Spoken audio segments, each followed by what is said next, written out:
Parçalanmış bir cenaze gömdünüz mü? Gömdük bugün. 18 yaşındaki genç çocuk.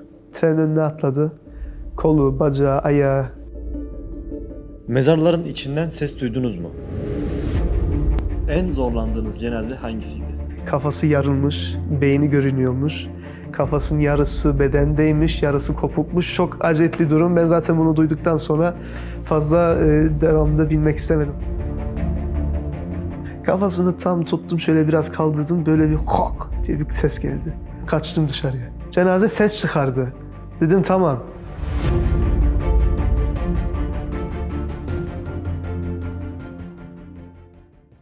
Evet, seni tanıyalım. İsmim Hamdi. Frankfurt, Almanya'da doğdum. Burada büyüdüm. 2011 yılında babam kendine ait bir firma açtı. Cenaze firması. Ara sıra işte yaş ilerledikçe 13-14 ilgi de çekmeye başladım. Babam yanına aldı beni. Ara sıra cenazelere götürdü, definlere. Kenarda izliyordum olayı. 12-13 yaşlarında cenazenin yaşlı bir amca, yaşlı bir nene olduğunu düşünürken benim ilk gördüğüm cenaze 2 aylık bir bebekti. Sapsarı. Çok nadir bir hastalıktan vefat etmiş bir bebek. Bu durum baştan belli böyle bir yumruk oldu yüzüme. Çünkü her insan ölümü yaşlılıkla bağlantıya çektiğinde ben ise direkt 2 aylık bir bebeğin öldüğünü görünce, bu olasılığın var olduğunu gördükten sonra çok şaşırdım. Galiba bu durum zaten başlı başına beni birazcık daha sertleştirdi cenazeye, ölüme bakış açımı. Çok Allah affetsin değişik yerlerde çalıştım ve sonunda cenaze işine döndük. Gassal ne iş yapar? Gassal cenazeleri alır, yıkama masasına koyar. Çok dikkatli bir şekilde o kişinin her şeyi hissettiğini bilerekten cenazeyi yıkar. Kendi nasıl yıkanmasını dilediği gibi o şekilde yıkar. Biz elimizden geldiği kadar ılık suyla, israf etmeden, taharetini düzgünce yaparak, her tarafını güzel köpükleyip yıkayaraktan cenazemizi yıkarız, kurularız, kefenleriz ve tabutuna koyup ya defin olur burada Müslüman mezarlığında ya da Türkiye'ye nakil ederiz. 300 kilometre ilerideki bir cenazeyi düşünecek olursak oradan cenazeyi alıyoruz ve orada yıkama imkanı yok. Covid'in başlangıç zamanları. Biz cenazeyi alıyoruz, buraya getiriyoruz, yıkıyoruz, fotoğrafını çekiyoruz kefenlenmiş halinde. Kefenlenmiş halini yolluyoruz. Misal olarak birazdan da yapacağız çünkü aile gelmedi. 60 kilometre ama aile imkanları yoktu veyahut da gelmek istemediler. Bazıları da dayanamıyor bu olaya. Sadece bu uzaklıkla alakalı değil. Bazıları diyor ben göremem. Bazıları daha güzel düşünüyor. En son nasıl hayatta gördüysem o şekilde aklıma kalsın diyor. Ben onlara çok tebrik ediyorum ama şimdi kendimi de düşünüyorum. Babam ölse yine görmek isterim, yıkamak isterim tabii. İlk cenazenizi yıkarken ne hissettin? Hatırladığım kadarıyla ilk yıkadığım cenazede şöyle bir durum vardı. Babamla birlikte yıkama yerindeyiz. Cenazeyi aldık. Cenaze biraz ağır kokuyordu.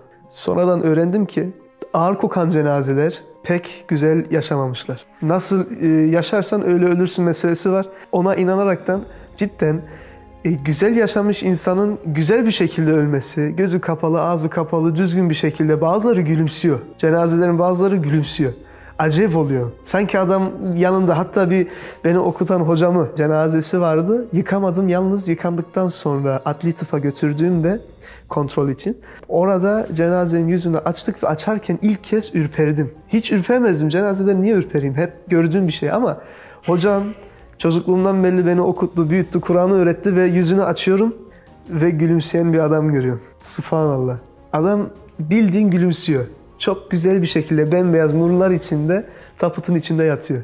Çok acayip oldum. Gelelim benim ilk cenazeye. Benim ilk cenaze biraz ağır kokuyordu. Ben bunu hatırlıyorum. Biraz kiloluydu. Onu da hatırlıyorum. Hatta bacağının birisi kopuktu. Ama kazadan değil de muhtemelen daha uzun bir süreç içerisindeydi o mesele. Cenazenin kafasını yıkayacağım. Babam beni ilk kez şöyle güzel hamur gibi yoğuracak cenaze işini anlayayım diye. Kafasını tut. Ben acayip korkuyorum. Kolunu şöyle tutuyorum falan. Acayip oldum. Kafasını tam tuttum, şöyle biraz kaldırdım. Böyle bir hok diye bir ses geldi. Anam, o ne? Kafayı şöyle bir gümlettim, bıraktım, kaçtım dışarıya. Cenaze ses çıkardı. Dedim tamam. İçeriye girdim, babam bana bakın ne yapıyorsun lan? Ne oldu? Ses çıkarıyor falan. Diyorum hava boşluğu ya. Sen şöyle yapınca buradaki hava yukarıya çıktı, o kadar. Ama ben kafayı falan komple elimden kaydı biliyor. Çıktım öyle. Öyle bir olay yaşadık. İlk cenazem oydu. En zorlandığınız cenaze hangisiydi? Babamın yıkadığı cenazelerin en ağırı benim bildiğim kadarıyla Fransa'da bundan 1 sene önce olsa gerek, 1,5 sene önce evde bir aile yandı. Müslüman ailesi. Yanaraktan vefat ettiler. Allah rahmet eylesin. Bu aileden 2 tane de torunları vardı. 7-8 yaşlarında olsa gerek. Onlar da yanarak vefat etti. Genellikle Fransa'ya ben bakıyorum cenazelere, Fransızcaya hakim olduğum için diline. Yalnız bu durumda ben dayanamadım bu haberi aldıktan sonra babama yönlendirdim ve dedim bu durumda ben devre dışıyım. Babam gitti o cenazeleri yıkadı. Anlattıktan sonra yani ne yaşadığını anlattığımda acayip oldum zaten. Simsiyah nasıl şey yapayım tost olur, tost ekmek yanmış olur. Bıçağı alırsa şöyle yaparsın ya onun gibi bir şeymiş. Acayip oldum ben orada zaten. Bu ayrı mesele, buna ben dayanamam. Bugün sabah 9.30'da Wiesbaden'a defin ettik. Suriyeli bir genç. 2003 doğumlu. Sinirleniyor, öfkeleniyor. Trenin önüne atlıyor. Tren her tarafını parçalıyor. Ortadan vurmuş tren. Kolu, eli, parmakları. Bunu toparlayan firmayla konuştum. Oradan devir alacağız. Onlar Alman firması, aile Müslüman firması istiyor. O mesele. Polis normalde böyle davalarda otopsi yapar.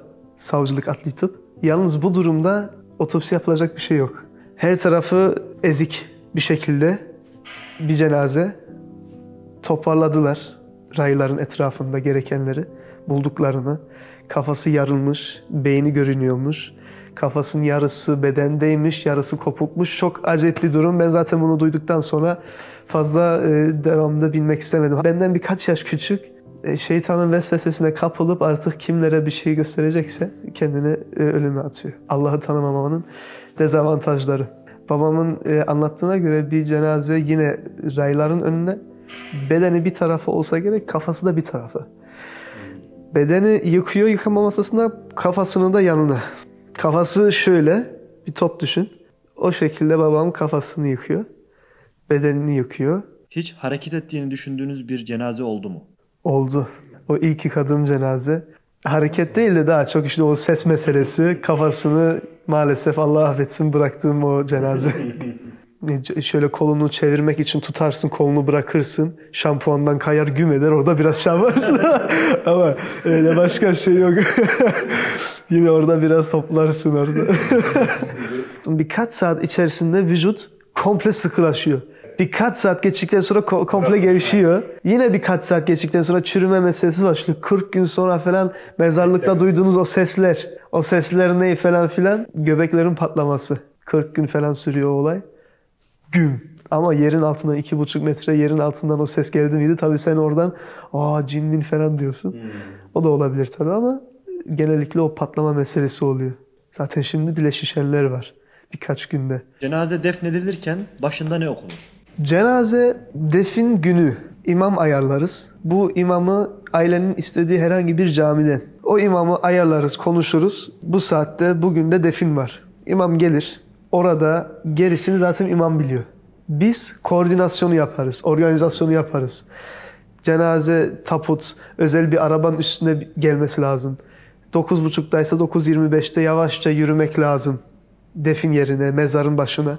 Orada ip olur. Şimdi taputla defin etmek var.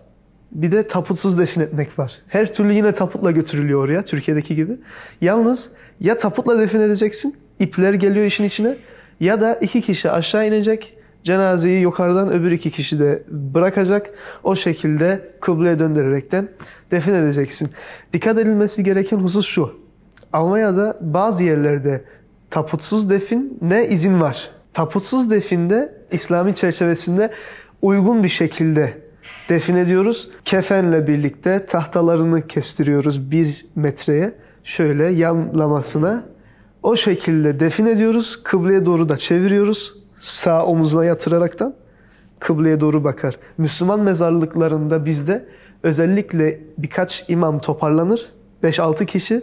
İlk Müslüman defnedildiği zaman o yere onlar gelir yine kıbleyi kontrol ederler ki vebal olmasın. Hatta bundan 1 sene önce ilk biz bir Müslüman yerini açtırdık. Karbon şehrinde, Frankfurt'tan bir 20-30 kilometre. Orada Müslüman yeri açtırdık. Kıbledir, odur budur her şeyi hocalar da geldi. Onlar baktı etti ve o şekilde inşallah vebalden çıkaraktan güzel bir Müslüman yeri açtık. İmam Efendi genellikle Yasin suresini okur yahut Bakara suresine başlar. En uygunu zaten aslında Bakara suresinin başından sonuna kadar ki olan süre. Toprağı yavaşça atmak. Toprağı hızlıca attın mıydı? Herkesin dünyalık işi olduğu için herkes zaten o yine iyi. Bir de mirasçılar var. Daha cenaze defin olmadan mirası tartışanlar da var. Onları da gördük. Allah onlara da akıl fikir versin. Çok acayip durum ya. Şimdi toprağı yavaşça atmak lazım. Atarken kendini de bir o kişinin yerine koymak lazım. Kendine gelmek için. Diyorum ya ben senelerce cenaze taşıdım. Hiçbir türlü kendime gelemedim. Cenaze bana bir şey anlatmadı. İnşallah dediğim gibi nefsi terbiye yapmak lazım. Herkes makama ermesi lazım. Ermek için çaba göstermesi lazım. Allahu Teala bizleri o makama erenlerden eylesin inşallah. Gece cenaze defnettiğiniz oldu mu? Maalesef Almanya'da ne hafta sonu ne gece cenaze defnedebiliyorsun. Bir de Noel'dir, yılbaşıdır. Orada da maalesef defin günleri yok. Yani defin etmek aynı mağaza nasıl kapalı olduğu gibi pazar günleri burada öyle mezarlık. Cuma 12'den sonra, öğlen 12'den sonra öldün mü ta pazartesi sabah 8'e kadar hiçbir şey yapılmıyor. Hastanedeysen hastanede bırakılıyor cenaze. Pazartesi günü sabah 8'de cenazeyi alırsın hastaneden kağıtlarıyla birlikte. Adli tıpa gidip ikinci kontrolü yaparsın. Oradan belediyeye gelirsin. Belediyede kağıtları bitirirsin. Cenazeyi yıkarsın. Namazını kıldırırsın ve zaten bir günün komple böyle bir geçer. Bir günün geçtikten sonra salı günü uçağa verirsin. O da öğlen uçağı olur saat 2 gibi. Türkiye saatiyle 6-7 gibi de varır. Yine Türkiye'de 6-7 olduğu için defin etmezler. Çarşambaya kalır. Cuma 12'den sonra Almanya'da vefat ettin miydi? Çarşamba gününden önce defin etmezler. Bir günde en fazla kaç cenaze yıkadınız? 3. Bir cenazenin normal bir cenazenin yıkanması 1 saatini alır. Eğer çok temizse, küçük boyluysa, inceyse 45 dakikada da bitersin. Ama biz genellikle yıkarken fazla özen göstermeye çalışıyoruz. Her tarafına su değsin diye. O yüzden 1 saatimizi alır. Kefenlenmesiyle A'dan Z'ye her şey. Bazı cenazeler 2 saatte alır. O da işte anlattığım mesele. Çok fazla kilolu olanlar, aylarca hastanede hap içenler, kanser tedavisi görenler, burundan, ağızdan, vücudun herhangi noktalarından da sıvı onlar akıyor. Ondan sonra biraz zor oluyor. Mezarların içinden ses duydunuz mu? Şahsen kendim duymadım. Yalnız o insanların genellikle mezarlıklarda ses duymalarının sebebi 40 gün sonra insan vücudunu defnettikten sonra ortalama 40 gün göbekleri patlaması. Ve bu patlamadan gelen ses insanları gece olsun gündüz olsun her türlü ürpetiyor. Mezarlığa zaten insan ölüme genel olaraktan zaten soğuk bakıyor. Korkuyor. Çünkü Allahu Teala'nın sıfatlarını tanımıyor, bilmiyor, öğrenmiyor. Mezarlıkta hiç ruhani bir olay yaşadınız mı? Peki yaşayan birinin olayını duydunuz mu? Burada genellikle 10 tane cenaze olur bu morgda. Ve inancımıza göre zaten ruhları da ya kendilerindedir ya uzaktan izliyorlardır olayı değil mi? Öyle olaylar da var. Şimdi durum şu, tek başıma geldim miydi bu saatte cenazenin kağıdını almak için misal olaraktan. Buraya giriyorsun, her taraf aydınlık, sıkıntı yok aslında ama insan ister istemez her gün görsen de cenaze ürperiyor. Sonra ya cidden bir şey var ve görüyorsun ya da öyle algılıyorsun. Ve bakış açının kenarından sanki biri orada duruyormuş, seni izliyormuş gibi şöyle ama insanın içi gidiyor. Ne kadar imanın güçlü olsa da insan ister istemez bence ürpetiyor ya da bizim imanımız zayıf, o daha çok doğru olur. Bir kere falan da değil, cidden oldu ve oluyor. Burada hiç unutamadığın bir olay yaşadın mı? Bir kere sormuştu arkadaşlar bana, işte hiç cenaze rüyana girmiyor mu? Hatta bizim arkadaşlar bile adli tıp olsun gene. O arkadaşlara, hele o arkadaşlara sorarlar yemek yiyebiliyor musun diye. Adam insanları açıyor. Nasıl açtığını da biliyorum. Nasıl biliyorum? Cenazeyi görüyorum ya, şuradan açarlar şuraya kadar, şuraları falan. Anlattığı aynı. İşte esrar falan oldu muydu, adamlar bacaklarını falan da açtıkları oluyor. O olayları da gördük. Çok acayip. Ben onu yapamam. Düşünsene, insanı açıyorsun falan. Bir de adli tıpa gidip cenaze aldığımızda burnumuzu deviren bir koku geliyor. O acayip oluyor. İnsanlara bakınca böyle sen burada nasıl yemek yiyorsun? Ne var ki diyor. Çünkü her gün alıyor kokuyu. Ben ona hayret ediyorum. O da bana hayret ediyor. Niye hayret ediyor bana? Ailelerle 7/24 böyle duygusal bir anda her türlü onların yanında olup destekçi olduğumuz için ben bunu yapamam. Aile ağladığı zaman, hüzünlü olduğu zaman ben ailenin yanında böyle güçlü duramam. Ben de ağlarım diyor. Ama orada adamın ailesinden birinin vücudunu orada açıyor. Uzun zaman etkisinden çıkamadığın bir olay oldu mu? Evet. Bir cenazenin kokusu yine. Bir hafta falan kendime gelemedim ya. Cidden doğru düzgün bir şey yemedim. O adli tıptaki arkadaş da aynısını söyledi. Onu orada acayip anladım. Hatta bir hafta bayağı zorlandım. Ondan sonra cidden birkaç hafta daha hep onu düşününce sanki burnumun dibine o koku giriyor. Psikolojikmen ve acayip tiksiniyorum o olaydan. Öyle mesele de var. Mesleğinizi duyunca insanlar sizden korkuyor mu? Ürperiyor. 2 adım geriye atıyor. Bazıları mesleğimi anlamıyor. Anlamadığını da anlıyorum. Nereden? Beştata Almancası bizim mesleğimizin ismi. Ne işle meşgulsün dediklerinde Beştata diyorum. İnsanlar hiçbir şey olmamış gibi devam konuşuyor. Bu insan ya anlamadı %90 ya da kendisi de cenazeci olduğu için hiç şaşırmadı. Ama genellikle insanlar bu işi bilmedikleri için falan sonra zaten anlıyorum. Ne iş yaptığını bilmiyorsun sen dedim. He ama sormak istemedim falan işte. Anlatınca ondan sonra 2 adım geriye atıyor. O olay bu. Evet, genellikle de sorular hep aynı. Nasıl yemek yiyorsun? Korkmuyor musun? Rüyana girmiyor mu gibi. Helal olsun derler. O hoşumuza gider ya. İnsanlar hani böyle takdir ederler ya bir insanı yaptığı işten dolayı. O çok hoşumuza gider çünkü öyle bir anda insanlar seninle uğraşmazlar.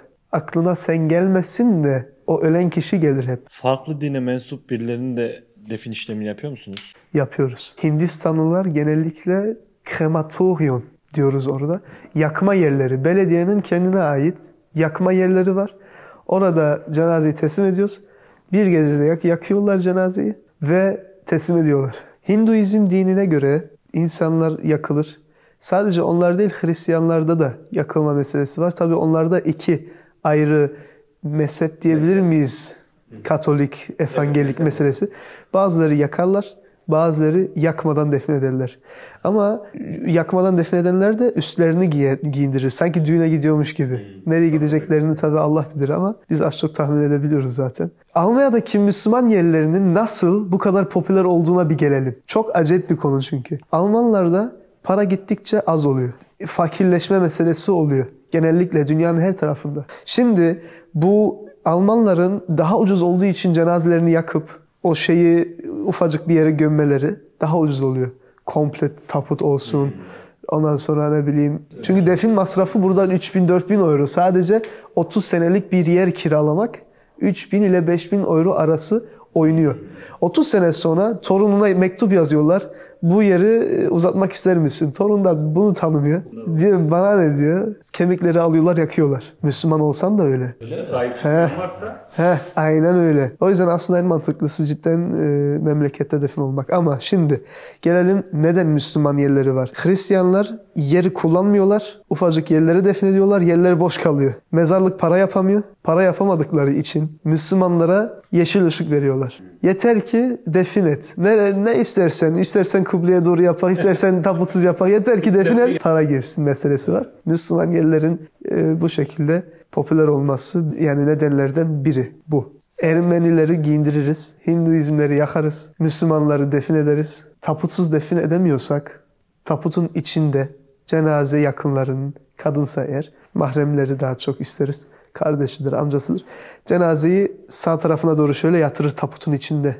Arkasına biz toprak atarız. Yani mini kabir yapmış oluyoruz bunun içinde, taputun içinde. Anlatabildim mi? Yani çünkü başka çare yok. Covid'den dolayı gittikçe daha da sıkılaştı. Covid olsun olmasın tedbirlerini alıyorlar Almanlar güya.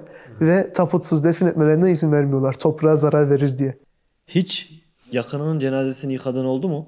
Çok ilginç. O kadar cenaze yıkadım. Cenaze yakınlarının nasıl çöktüğünü gördüm. Anlam veremedim. Şöyle anlam veremedim. Tabii ki anlıyor insan. Babası vefat edince babasını yıkıyor, ağlıyor. Düşüncesi beni de üzüyor. Yalnız tam olaraktan o kişinin hissettiğini hayatımda hissetmedim. O yüzden o her zaman bir tecrübe benden ileridir. O kişi. Çünkü ben hayatımda hiç yakınımı kaybedip yıkamadım. Dedem, anneannem, hacı babam hepsi sağ. Allah'a şükürler olsun. Hayırlı ömürler versin cümlet Müslüman toplumuna. Ölülerle bu kadar iç içe olmaya nasıl dayanıyorsunuz? Ölümün bir hediye olduğunu, bir kurtuluş olduğunu göz önünde bulundurursan cidden aslında bakış açın komple bir değişir ve ölüme çok sıcak bakarsın. İnsan hani bazen çok garip bir şekilde kendini namaza, İslam'a böyle sarılır da bir ay sonra gevşek bırakır ya. O gevşek bıraktığı an cidden ölümden korkması lazım aslında. Ansızın yakaladı mıydı cidden acayip bir şey ama eğer insan Allah ve Resulüne, sünnete güzel bir şekilde uyup da itaat ederse o zaman aslında ölümden korkmamak lazım. Allah'ın rahmetine inanaraktan, ümit kesmeyerekten. Çünkü Allah'ın rahmetinden ümit kesmek de bir günah. Buna dikkat etmek lazım. Ama şeytanın da gelip seni Allah'ın rahmetiyle kandırmasına da müsaade etmeyeceksin. Ondan sonra gidersin günah işlersin. Ama o benden daha beterdi dersin. Sonra işin bak ne oluyor. Değil mi? Çevrenizde bu psikolojiyi kaldıramayıp mesleği bırakanlar oldu mu? Evet oldu. Kendisi bir süreliğine cenaze işi yaptı 4 sene. 4 sene sonra psikolojik nedenlerden dolayı bıraktı işi. Onun söylediği şu, bunu da bundan birkaç ay önce öğrendim konuşurken. Dedi ki, Hamdi biz cenazeciler çok agresif insanlarız. Anlam veremedim başta. Evet ben de agresif oldum dedi. Hangi anlamda diye sorunca, biz diyor misal anlatıyor şimdi. Cenazeciler biz her gün aynı cenazeyi yaptığımız için, aynı prosedürü yaptığımız için bizim için normal her şey. Anlamakta da kolaylık çekiyoruz çünkü biliyoruz. Cenazeciden cenazeye konuştuğun zaman her şeyi net bir şekilde anlıyorsun. Ben sana burada anlatsam kağıt kürek olsun. A'dan Z'ye her şeyi anlatsam bir şey anlamazsın ve ben kendimce derim ki ya bu niye anlamıyor o kadar basit bir şeyi. Ama sen hayatında ilk kez böyle bir şey yaşadın ve ben ister istemez şeklimi, ses tonumu değiştirerek belki de seni rencide ediyorum. Ve bunu kendisi fark etmiş ve o yüzden işi de bırakmış. Acayip bir olay. Yani insan öyle de açık konuşayım sana biz çok relatif, agresif insanlar olabiliyoruz. Hiç çocuk cenazesi yıkadın mı? Yıkadım. Bebek cenazesi, anne karnında ölenler, elim kadar olmayan bebekler, 9 aylık, 2 yaşında, 5 yaşından sonrası beni ürpetiyor zaten. Onları yıkayamam ama çok insan düşününce böyle çok acayip oluyor. Ama Allah-u Teala'nın da bir hediyesi ya. Ya düşünsene 7 yaşında hani insan bazıları isyana kapılıp ya bunun suçu neydi falan filan diyorlar ya. Sen ne istiyorsun da? Allah onu cennetine koydu belki de. Mezara sığmayan bir cenaze oldu mu? Mezara sığmayan cenaze, tabutun ölçülerini doğru düzgün almamışlar mezarda çalışanlar. Tabut tam ölçü verdiğimiz gibi açmışlar. Ki bir 10 santim daha açmaları lazımdı. Oynama payı. O yoktu. Gel de şimdi cenazeyi şöyle çöktür. Hani taputu. Olacak iş değildi o şekilde. Yoksa genellikle taputla gömdüğümüz için, defin ettiğimiz için öyle bir... Olsa da hemen baga var. Baga nedir Türkçe? Kepçe. Kepçe gelir öyle durumda hemen müdahale eder ve kenarlardan birazcık daha alır. Öyle nadir. Parçalanmış bir cenaze gömdünüz mü? Gömdük bugün. 18 yaşındaki genç çocuk. Tren önüne atladı. Kolu, bacağı, ayağı her tarafı kopuk bir şekilde torbanın içine koydular. Ve o şekilde de defin ettik. Yıllar sonra hiç bozulmayan bir cenazeye denk geldin mi? Hayır. Biz bundan 1-2 hafta öncesine kadar yine bir Somalili ailenin bizi aradığını şahitlik ettik. Şöyle 20 sene önce 2001 yılında benim anneannem vefat etti diyor. Onu Somali'ye, Mogadishu başkentine defin etmek istiyoruz. Ya bacım dedim, nereden esti, neyin nesi, niye günahtır falan. Hayır diyor, ben istiyorum diyor, mutlaka öyle yapacaksınız. Ben bu kişilerin bazılarını da reddettim. Başka firmayı arayın diye. Olayı anlamaya çalıştım ve anladım. Diyor ki biz zamanında uzatma opsiyonu olmayan bir cenaze yeri aldık diyor. Yani mezar yeri aldık defin etmek için. Daha ucuzdu. Şimdi en fazla bize istisna olaraktan 5 sene uzatma hakkı veriyorlar diyor. 5 sene sonra ne olacak diye sordum da mezarlık görevlilerine. Onlar bana kemiklerini çıkarıp yakacağız dediler diyor. Bu yüzden ben bunu bildiğim için 5 sene daha uzatmıyorum. Süresi dolmak üzere 1-2 aya işte Aralık ayının başında çıkarılacak ve Mogadishu'ya sevk edilecek, nakil edilecek. Mezarlık görevlileriyle buluştuk, anlaştık, konuştuk. Kemikleri aldık Bildiğin kemik. Koronadan vefat edenleri yıkıyor musunuz? Onları nasıl gömüyorlar? Çok güzel soru. Bu soruyu çok kişi sordu bize. Koronanın ilk başlarında herkes daha doğru düzgün koronanın ne olduğunu bilmediği için ürpererekten dokunmuyordu cenazelere. Cenazeyi Türkiye'ye gönderiyoruz. Türkiye'de yıkıyorlarsa yıkıyorlardı, yıkamıyorlarsa taputla birlikte, çinkoyla birlikte defin ediyorlardı. Eğer günahımız olduysa bu durumda Allah bizleri affetsin cahilliğimizden. Ama bütün dünyanın cahilliğinden. Çünkü doğru düzgün bilinmiyor neyin nesi bu olay. Cenaze Covid'e yakalandığı zaman son araştırmalara göre, bizim buradaki son araştırmalara göre adli tıptaki doktora sordum o olayı. Dedi ki, Hamdi dedi 14 gün sen nasıl karantinaya giriyorsan, 14 gün sonra nasıl çıkıyorsan o şekilde de bir cenazeyi düşün dedi. Koronavirüsüne yakalanıyor. 12 gün sonra bulaşma imkanı sıfır.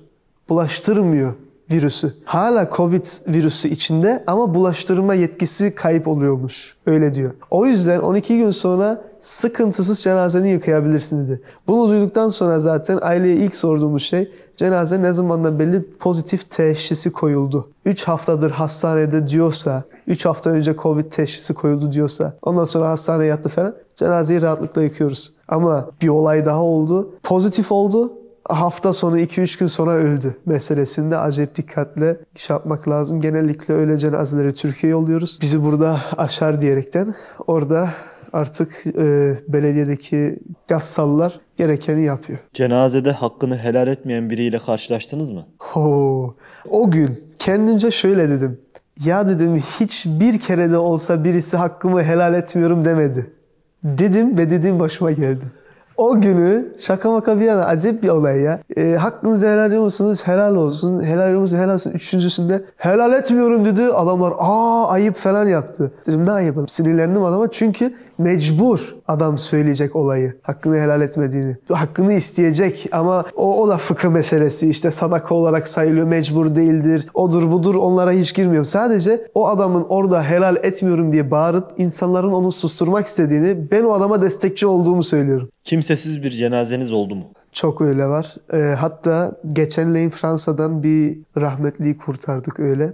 Kendisi 40 yaşlarında, genç diyoruz öyle insanlara. Fransız kız arkadaşıyla birlikte yaşıyor. Vefat ediyor. Vefat ettikten sonra kız arkadaşı Strasbourg'daki krematoryum, yakılmak için yere götürüyor. Arkadaşın biri de gazeteden ölüm ilanlarına bakıyor. Kız arkadaş da ölüm ilanını yaptı. O Müslüman için bak ya nasip kısmet ya. Olacak ya. Diyor ki lan bu bizim köylü değil mi ya? Diyor, soy isimleri bizim köylü falan. Araştırıyor ediyor. Yarın yakılacak. Cami imamı. Allah razı olsun. Kendisi bizi aradı. Böyle bir olay var. Kurtarın olayı. Şu gördüğün taput. Şu XXL taput. O taputa bir taput daha içine koyduk. Olay ne biliyor musun? Fransa'da o taputun içine girdi. Taput kapama kağıdı var. Taput kapandıktan sonra hiçbir güç açamaz. Güya. Şimdi biz oraya gidiyoruz diyoruz ki bak durum bu. Konsolosluktan yazı bu. Biz buyuz. Biz bu cenazeyi kurtaracağız. Yakılmayacak. Fransızlar da bize ayar oldu. Yok açtırmayacağız. Ya açtır kurbanım. Cenazeyi alacağız gideceğiz. Parası neyse yine öderiz. Cenaze orada kaldı ya birkaç gece. Soğutucu parası falan. Verelim kurtaralım şu cenazeyi.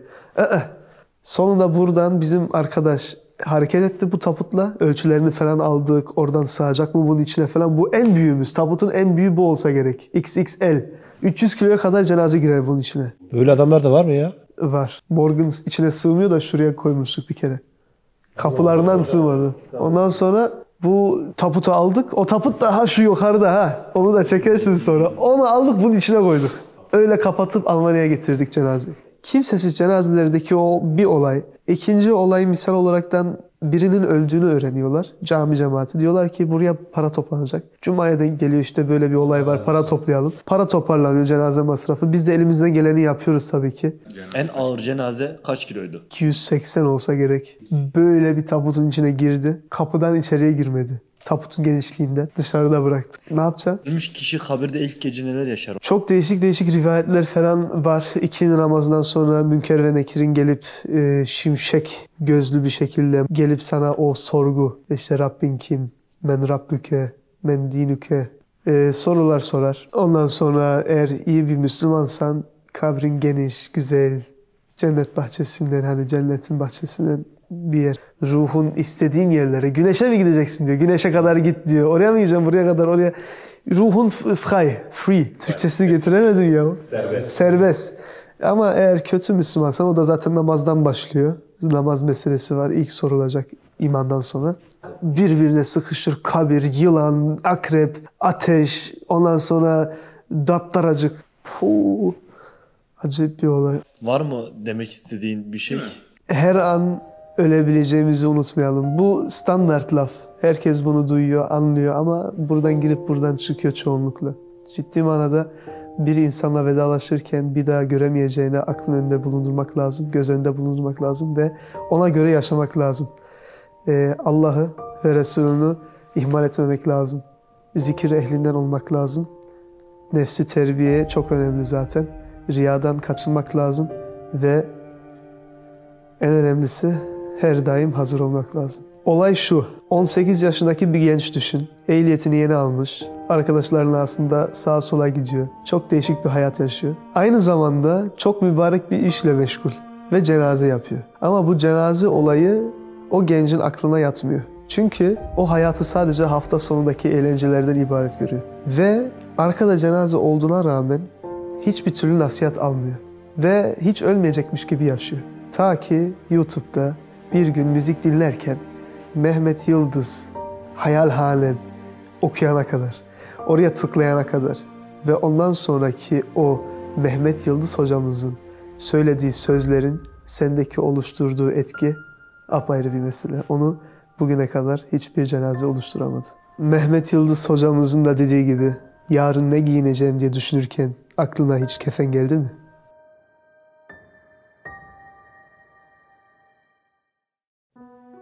Daralıyorsa gönlün, yorulmuşsa nazik kalbin imtihanlarla, göğüs kafesin çatlayacak gibiyse sıkıntılarla, aldatılmışsan, ağlatılmışsan, nasıl dayanacaksın sen bunlara? Resulullah'ı bile üzmüşler bu hayatta. Kim de isterse hayatında yeni bir başlangıç, baksın Resulullah ile arasındaki bağ, o sayfalarla yaklaşsın hayatına.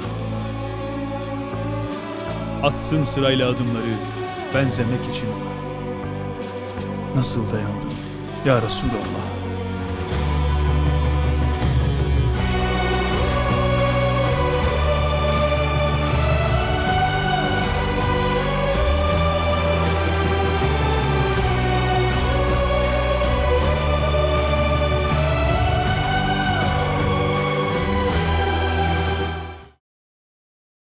Siz de Hayalhanem İstanbul ve diğer tüm projelerimize destek olmak için buradaki linke tıklayarak online bağışta bulunabilir veya aşağıdaki iletişim numaralarından bizlere ulaşabilirsiniz.